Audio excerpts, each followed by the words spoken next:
বন্ধুরা, রহস্য বিভাগে আমাদের আজকের গল্প বিখ্যাত সাহিত্যিক লীনা মজুমদারের লেখা ভূতর ডায়েরির ষষ্ঠ তথা শেষ পর্ব। আগের পর্বগুলোতে আমরা শুনেছি সিমলা হোটেলের হেড শেফ চাঁদ সাহেব উধাও, আর সেই ব্যাপারে খবর সংগ্রহ করতে পল আর সিং নামে দুই সাংবাদিক এসে উপস্থিত। এদিকে চাঁদ সাহেবের টেলিগ্রাম পেয়ে ওর দুই ভাগ্নে গুপি আর পানুও উপস্থিত।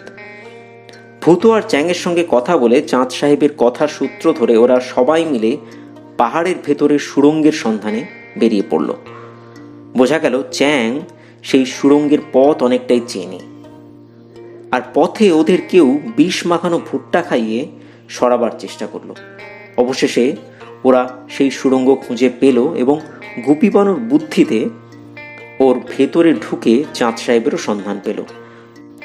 কিন্তু চাঁদ সাহেব কিভাবে এখানে এলেন সেটা এখনো অজানা। আরও বেশ কিছু ধোঁয়াশা রয়েছে ভূত আর চ্যাংয়ের ব্যাপারেও। চাঁদ সাহেব কি সত্যি ডিটেকটিভ, আর গুপি পানু কি ওর অ্যাসিস্ট্যান্ট? ভূত কি ধনরত্ন খুঁজে বেড়াচ্ছে হোটেলে? এইসব প্রশ্নের এখনো কোনো জবাব পাওয়া যায়নি। শুরু হচ্ছে ভূতর ডায়েরির অন্তিম পর্ব। চাঁদ সাহেব বলে চলল, মালিকের ঠাকুরদা এখানে ফলাও করে মাশরুমের চাষ করে দেশ বিদেশে চালান দিয়ে কোটিপতি হয়ে গেছিল। বিলেতের ব্যাংকে মোটা টাকা, গোয়ার ব্যাংকেও মোটা টাকা। তবে তার ছিল সন্দেহবাতিক, টাকা কোথা থেকে আসে কর্মীরা ছাড়া কেউ জানতো না। তারা সব গোয়ার মুখ্য লোক, ভালো মাইনে পেত কিন্তু কিচ্ছু বুঝতো না। সাহেব ছেলেকে পর্যন্ত কিছু জানায়নি। ছেলে এদিকে মানুষ হয়েছে বিলেতে, সে এক উড়নচণ্ডী। বাবাও সেখানে গিয়ে মরল, কাউকে কিছু বলেও গেল না। সেই উড়নচণ্ডী ছেলের বিলেতের ব্যাংক চেঁচে পুচে শেষ করতে আরও 25 বছর লেগে গেছিল। মরবার সময় সে তার ছেলেকে, মানে মালিকের নাতিকে, হোটেলের কথা বলে গেছিল। ছেলে এসে দেখে গোয়ার ব্যাংকে বোঝাই টাকা, অথচ হোটেল চলে কোনো রকমে। ব্যাস, সিবিআই লেগে গেল তার পেছনে। কোত্থেকে এত টাকা এলো? নিশ্চয়ই কালো কাজারি টাকা বা স্মাগলিং। সাহেব বিপদ দেখে আমাদের বর্ধমানের সমাদদার ইনভেস্টিগেশনসে খবর পাঠালো। সমাদদার আমাকে শেফ সাজিয়ে তদন্ত করার জন্য পাঠিয়ে দিলেন। আমার মুখ থেকে বেরিয়ে গেল, তার মানে আপনি চলে যাবেন? শুনে চাঁদ তো অবাক, বলে, চলে যাব কেন রে, পাগল নাকি? এ জায়গা ছেড়ে কি কেউ কখনো যায়? তাছাড়া মাশরুম রান্নার বই লিখতে হবে না? ঠান্ডা ঘরের তাক ঘাঁটতে ঘাঁটতে বুড়ো সাহেবের মাশরুম চাষের বইটা পেয়েছিলাম, তাতেই এই সুড়ঙ্গের প্ল্যান আঁকা আছে। দেখেই সব বুঝে নিয়েছি, আমাকে ঠকাবে সে বান্দা জন্মায়নি। বলতে বলতে চাঁদ সাহেব হঠাৎ করে পল আর সিংকে দেখে বললেন, তোমরা কারা? নোট বইতে কি এত টুকছ? পিন্টোর চর বুঝি? শুনে ওরা এদিক ওদিক এমনভাবে তাকাতে লাগলো যেন চাঁদ সাহেব ঠিক ধরেছেন। হঠাৎ পল আর সিংয়ের দিকে তাকিয়ে পানু বলল, সব কথা খুলে বলো। পল বলল, পিন্টো সিবিআই এর দুধে অফিসার, আমরা ওর লোক। সরকারের পক্ষ থেকে আমরা ওকে সাহায্য করতে এসেছি, আর হোটেলের মালিকের রহস্য তদন্ত করতে এসেছি। গুপি রেগে বলল, মালিকের তদন্ত করবে তো ছোট মামার তোষক কুচি করলে কেন? চাঁদও চটে গেলেন, তোষক কেটেছে নাকি? কেন? সিং আমতা আমতা করে বলতে লাগলো, আপনাকে একটু সন্দেহজনক মনে হতো কি না? পেশাদার শেফরা তো আর বাংলায় কবিতা লেখে না। চাঁদ অবাক হয়ে বললেন, বাংলায় কবিতা? ও, সেই লম্বা খাতা, ও তো আমার রান্নার বই। ও, তাই আমার পিছনে লেগেছিলে? তবে শোনো, ঠিক সন্দেহ করেছিলে। মালিক আমাকে আনিয়েছে, আমি মন্টেগুরি লোক। তবে যদি পিন্টো কালোবাজারি বলে সন্দেহ করে তো ভুল করেছে। টাকা কালোবাজারের নয়, মাশরুমের টাকা। মন্টেগুই মালিক, যদিও ও স্বীকার করে না। মন্টেগু নির্দোষ, ইনোসেন্ট। ঠাকুরদার সৎ ব্যবসার টাকার ওয়ারিশ হওয়া নিশ্চয়ই অপরাধ নয়। হঠাৎ আমার মনে খটকা লাগলো, কেউ যখন দুষ্কৃতকারী নয়, সবাই হয় সিবিআই নয় টিকটিকি, তাহলে ভুট্টায় বিষ মাখালো কে? আর চাঁদ সাহেবই বা কী করে এই সুড়ঙ্গে ঢুকলেন? হঠাৎ চাঁদ সাহেব কান খাড়া করে বললেন, ওই শোন, সুড়ঙ্গের দেওয়াল ভেঙে কেউ এলো বলে। ওরাই আমাকে হেল হোল দিয়ে ঠেলে নিচে ফেলে দিয়েছিল। নিশ্চয়ই ওরাই আসছে।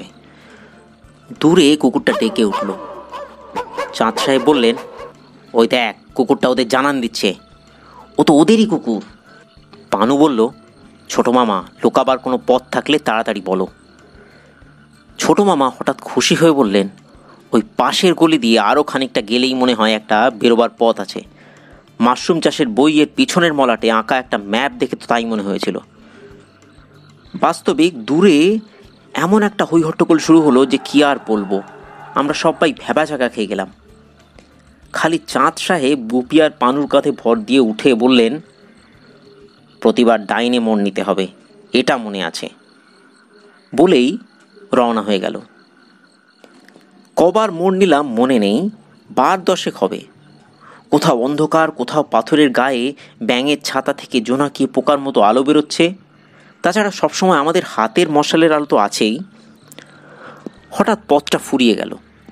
সামনে প্রকাণ্ড কাঠের দরজা, সেটা বন্ধ, চাবির ছেঁদা আছে। আমি সেই জিনিসটা বের করতে গিয়ে দেখি দৌড়ঝাঁপে কখন কান থেকে পড়ে গেছে। তাহলে কি হবে? কি আর হবে, চ্যাং অবিকল সেই রকম সোনালি রঙের একটা জিনিস বের করে গর্তে ঠুকিয়ে একটু চাড় দিতেই দরজাটা খুলে গেল। আমরা হুড়মুড় করে ঢুকে পড়লাম ভেতরে। তারপর দরজার ওপারে পৌঁছে সবাই মিলে দরজাটা চেপে বন্ধ করলাম। খট করে তালা লেগে গেল।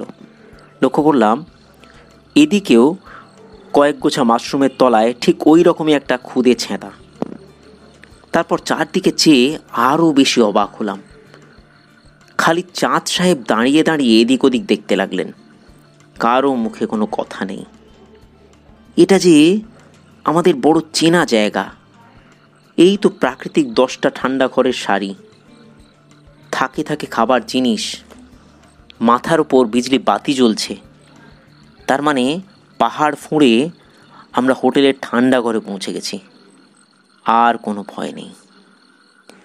এই জন্যই চাঁদ সাহেব বলতো পাহাড়টা ফোঁপড়া। চাঁদ সাহেব বললেন, এখান থেকে কি করে বেরোনো যাবে বল দেখি, চাবিটা তো হারিয়ে ফেলেছি। আমি সেই কুড়িয়ে পাওয়া চাবিটা বের করে দিলাম। দরজা খুলে প্যাসেজে বেরিয়েই একেবারে পিন্টো, মন্টেগু আর জনাদশেক পুলিশের লোকের মুখোমুখি। পিন্টো সিং আর পলের পিঠ চাপড়ে দিয়ে বলল, ও, এদের গ্রেপ্তার করেছো তাহলে? মন্টেগুকেও ধরেছি আমরা। তোমাদের প্রশংসাপত্র পাইয়ে দেবো আর প্রমোশনও করিয়ে দেব। ওরা হাত ছেড়ে ফেলে বলল, কিসের প্রমোশন? আমরা সিবিআইতে ইস্তফা দিলাম। এই হোটেলেই কাজ করবো ঠিক করেছি, যদি মন্টেগু সাহেব রাখেন। মন্টেগু বললে, ইয়েস ইয়েস বয়েজ, সবাইকে রাখবো। ঘড়িতে তখন 11টা। হোটেলে সবাই ঘুমিয়ে কাদা। চাঁদ সাহেব হেসে পিন্টোকে বললেন, চিয়ার আপ পিন্টো, রহস্যভেদ হয়ে গেছে। মন্টেগু ঠাকুরদা পাহাড়ের ভেতরের পুরনো পাইলে পাথরের খনিতে মাশরুম চাষ করে এত টাকা করেছিলেন। মন্টেগু আবার ব্যবসাটা খুলতে পারেন। পৃথিবীময় মাশরুমের চাহিদা। মন্টেগু খুশি হয়ে বললেন, নিশ্চয় নিশ্চয়, এরা হাত কড়াটা খুলে দিলেই লেখাপড়া করে তোমাকে ম্যানেজার করে দেবো চাঁদ। জানোই তো আমার বুদ্ধির কি দশা। প্রতিদিন তোমার কাছে তাহলে দাবায় হারি। চাঁদ সাহেব বললেন, ভূতো আর চ্যাং ওরা না থাকলে তো আমিও উদ্ধার হতাম না, তুমিও নির্দোষ প্রমাণ হতে না। পিন্টো লজ্জা পেয়ে হাত কড়াটা খুলে দিয়ে বলল, প্রমাণ দিতে পারবেন আশা করি। চাঁদ বলল, নিশ্চয়ই। হ্যাঁ, ভালো কথা, সুড়ঙ্গের ভেতর দুষ্কৃতীরা আছে, তাদের ধরবার ব্যবস্থা করো। তারাই আমাকে সুড়ঙ্গে ফেলে দিয়েছিল আর এদের বিষ খাইয়েছিল। অবশ্যই বিষ মানে ঘুম পাড়াবার নকআউট ওষুধ। চ্যাং ভূতো, যা বাবা, দরজাটা যেমন করে পারছি একটু খুলে দে। এতক্ষণে দুষ্কৃতীরা দরজার কাছাকাছি চলে এসেছে নিশ্চয়ই। পিন্টোর পুলিশরা সব কটাকে পাকড়াও করলো, তবে সেরকম হিংস্র কেউ নয়। সিমলা বাজারের বেকার পকেটমার জনা তিনেক আর পালের গোদা আলী বাবুর্চি। ও ঠাকুরদার কাছ থেকেও শুনেছিল যে পাহাড়ে সুড়ঙ্গ আছে আর তাতেই আছে টাকা। ও ঠাকুরদা মন্টেগুর ঠাকুরদার কাছে কাজ করত। চাঁদ সাহেবকে দেখে আলী হাউ হাউ করে কেঁদে পড়ল। আমায় ফাঁসির ব্যবস্থা করে দিন সাহেব, আপনার কাছে এত দয়া পেয়েছি, তাও আমি কিনা সেই সোনার খনির পথ খুঁজে না পেয়ে আপনাকে হেল হোলের মধ্যে ঠেলে ফেলে দিলাম। আমায় ফাঁসি দিন বাবু, ফাঁসি দিন। চাঁদ সাহেব বললেন, ঠিক আছে, অত কাঁদতে হবে না। তুমি পুরনো লোক, মাশরুম চাষ করতে এমনিতেই অনেক লোক লাগবে, তোমায় ক্ষমা করলুম। চাঁদের ঘরে যে লোকটা এসেছিল সে পিন্টোর ভাইপো টাইপো কেউ নয়, পুলিশেরই লোক। সবাই যে যার ঘরে চলে গেল। পিন্টো হেড অফিসে রিপোর্ট করতে গেল। আমার সারা রাত ঘুম এলো না। আচ্ছা, চ্যাং এই জিনিসটা কোথায় পেল? এমন সময় দরজায় কেউ কড়া নাড়ছে। এ চ্যাং না হয়ে যায় না। দরজা খুলতেই হুড়মুড় করে ঢুকে চ্যাং বলল, বুটো, আমাদের চাকরি গেলে কি হবে? তোমার বাবাকে কি করে খালাস করবে? বলেই চ্যাং হাউ হাউ করে কেঁদে ফেলল। অমনি আমার মনের মধ্যে সব কিছু ফর্সা হয়ে গেল। অবশ্যই চ্যাং যখন সেই দরজা খোলার জন্য সেই জিনিসটা কান থেকে বের করে দিয়েছিল, তখনই আমার বোঝা উচিত ছিল যে চ্যাং নিশ্চয়ই বুড়ো হওয়ার বংশধর। তাহলে এতদিন পর সব কথা খুলে বলতেই হয়। আমাদের বাড়ি কালীঘাটে। আমার বাবা লক্ষ লক্ষ টাকার মণিমাণিক্য চুরির দায়ে জেলে। 10 বছরের সশ্রম কারাদণ্ড। তার মধ্যে 5 বছর কেটে গিয়েছে, কিন্তু বাকি 5 বছর কাটবে কিনা জানি না। তাছাড়া বাবা আসলে অপরাধী নয়। আসল অপরাধী মানে হারানো সম্পদের মালিক বুড়ো হুয়ার ছেলে ছোট হুয়া, বাবার বন্ধু। বাবা শুধু বন্ধুকে পালাতে সাহায্য করেছিল, আর সেই সাহায্যের বিনিময়ে ছোট হুয়া বাবাকে একটা চুনি মণি বসানো আংটি দেন, যেটা অবশেষে আবার বাবার দোষের প্রমাণস্বরূপ কোর্ট বাজেয়াপ্ত করে। জজ বলেছিলেন, তুমি যদি ছোট হুয়াকে বমাল সমেত ধরিয়ে দিতে পারো তবে তোমাকে ছেড়ে দেওয়া হবে। সেদিন আদালতে আমিও ছিলাম। এরপরই বাড়ি ছেড়ে খুঁজতে খুঁজতে সিমলার এই হোটেলে পৌঁছই। জানতে পারি যে এই হোটেলেই কয়েক বছর আগে একজন চীনা চাকর আসে, আর আপিং খেত বলে তার চাকরিও যায়। আমার মনে হলো এওই নিশ্চয়ই ছোট হুয়া। এখানকার এক চীনা বাবুর্চি তাকে নাকি এনেছিল। তারপর সেই বাবুর্চিও মারা যায়, আর ছোট হুয়াও নিখোঁজ। কিন্তু আমার বিশ্বাস এখানেই কোথাও চোরাই মাল লুকিয়ে রেখে গেছে। আমি চ্যাংয়ের পিঠে হাত রেখে বললাম, তুমি তাহলে ছোট হুয়ার ছেলে? এতদিন বলনি কেন? আমি ভাবতাম তুমি আমার এক পরম বন্ধু। চ্যাং ঢোক গিলে বলল, ইয়েস, সেই জন্যই তো ওগুলো বের করে তোমার বাবাকে খালাস করে দেবার জন্য এসেছি। ওল্ড হুয়া মরে গেছে, উইল করে আমাকে সব দিয়ে গেছে। ওই চোরাই মালও আমার সম্পত্তি। আমার বাবাও আপিং খেয়ে খেয়ে কিছুই মনে রাখতে পারে না।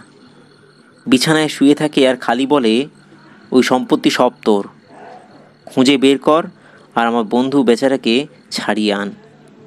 সে তো আর কোনো দোষ করেনি। শুধু একটা গুহার কথা বলে আর একটা হোটেলের কথা বলে।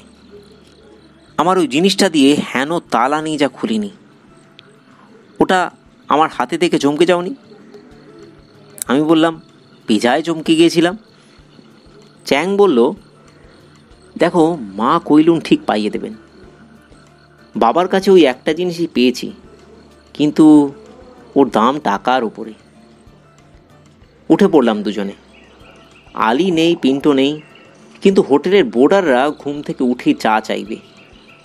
রান্নাবাড়িতে গিয়ে দেখলাম চাঁদ সাহেব পায়ে একটা ইলাস্টিক ব্যান্ডেজ লাগিয়ে গুপি, পানু, সিং আর পলকে নিয়ে রান্নাঘরে জাঁকিয়ে বসেছে। বেয়ারারা নিঃশব্দে ঘরে ঘরে চা পৌঁছে দিচ্ছে। চাঁদ সাহেব বললেন, চা খেয়ে আয় দেখি, আজকের মেনুটা ঠিক করে ফেলি। হ্যাঁ রে ভূতো, অত হাঁড়ি মুখ করে থাকলে চলে নাকি? বলছি তো, সবাই মিলে খুঁজে দেব। আমি বললাম, স্যার আপনি কি করে জানলেন? চাঁদ সাহেব বললেন, আরে আমি জানবো না? মাশরুম চাষের বই থেকে আমি সুড়ঙ্গের প্ল্যান খুঁজে বার করলাম, আর ভূতো স্যুটকেস থেকে ওর ডায়েরি পড়তে পারি না? মাথা ঠান্ডা করে খা দেখিনি, সব ঠিক হয়ে যাবে। মনটা ভালো হয়ে গেল। মন্টেগু মানে আসলে ডিসুজা ব্রেকফাস্ট খেতে এসে মোচ্ছপ লাগিয়ে দিল। সাহেব বলল মাশরুমের ব্যবসাটা রাখবে, আর চাঁদ সাহেবকে 1 নম্বর শেফ ঘোষণা করে মাশরুম ডিপার্টমেন্টের কর্তা করে দিল। আমি আর চ্যাং হলাম যথাক্রমে 2 আর 3 নম্বর শেফ। সাহেব মহা খুশি হয়ে আমাকে বললেন, বলো বুটো, কি চাও তুমি? আমি বলার আগেই চ্যাং বলল, 1 বিগ ল্যাম্প স্যার, একটা বড় বাতি দিন। আমার ঘরে গিয়ে পর্দা সরাতে মন্টেগু মানে ডিসুজা অবাক হয়ে গেল। পুরনো বাতিগুলো যে এত সুন্দর সে ধারণাই ছিল না। মন্টেগু বলল, কোনটা চাও বলো। আমি মাই লেডিকে তুলে নিলাম। সাহেব খুশি হয়ে বললে, সব থেকে ছোটোটা নিলে? এবার নিজে ওটা হাতে তুলে নিয়ে সাহেব বললে, তবে মাপের তুলনায় বেজায় ভারী দেখছি এটা। কথাটা শুনে মাথার মধ্যে কেমন একটা বুদ্ধি খেলে গেল। এসব বাতিগুলো যেমন তাকের উপর বসিয়ে রাখা যায়, তেমনই ছাদ থেকে ঝুলিয়েও রাখা যায় উল্টো করে। উল্টো করে ধরতেই একটা চ্যাপ্টা চাবির ছেঁদা চোখে পড়ল। চট করে চোখে পড়ার কথাই নয়। গুপি পানু বলল, চ্যাং, মা কৈলুনের পায়ের জন্য তৈরি। চ্যাং মা কৈলুনের পাটা ওই ছেঁদায় ঢোকাতেই মাই লেডির তলাটা বাক্সের ঢাকনার মতো খুলে গেল, আর আমার কোলে, খাটে, মেঝেতে শত শত হিরে মণিমুক্ত ছড়িয়ে পড়ল। চ্যাং একবার তাকাতেই অজ্ঞান হয়ে গেল। এই তবে সেই চোরাই মাল। ছোট হুয়া তাহলে বড় কারিগর ছিলেন, অদ্ভুত কৌশলে এতদিন এগুলো এখানে লুকিয়ে রেখেছিলেন। এরপর বাবাকে খালাস করতে আর 1 মাস সময় লেগেছিল। চ্যাং আর আমি গিয়ে বাবা, মা আর বোনকে সিমলায় নিয়ে এলাম। একটা ঘরও ভাড়া করলাম। চ্যাং ওর বাবা মাকে নিয়ে এলো। চ্যাং এখন এই হোটেলের 1/3 মালিক। ডিসুজা মানে মন্টেগু 1/3 ভাগিদার, আর বাকিটার মালিক আমার বাবা আর একজন শুভাকাঙ্ক্ষী বন্ধু। আমরা জানি সেই শুভাকাঙ্ক্ষী বন্ধু চাঁদ সাহেব ছাড়া আর কেউ নন। মাশরুমের ব্যবসা ভালোই চলছে, হোটেলেরও। তোমরা কেউ যদি সিমলা বেড়াতে আসো, এই হোটেলেই থেকো। হোটেলের নাম ঠিকানা দিলাম না, কারণ চ্যাংয়ের বাবা রোজ স্টেশন থেকে লোক নিয়ে আসে, আর যারা একবার আসে আমাদের হোটেলে তারা আর অন্য কোথাও যায় না। তোমাদেরও চিনতে কোনো অসুবিধা হবে না। আসছে বছর গরমের ছুটিতে গুপি আর পানু তো আসছেই, আমরাও দিন গুনছি। তোমরা সবাই আসবে তো?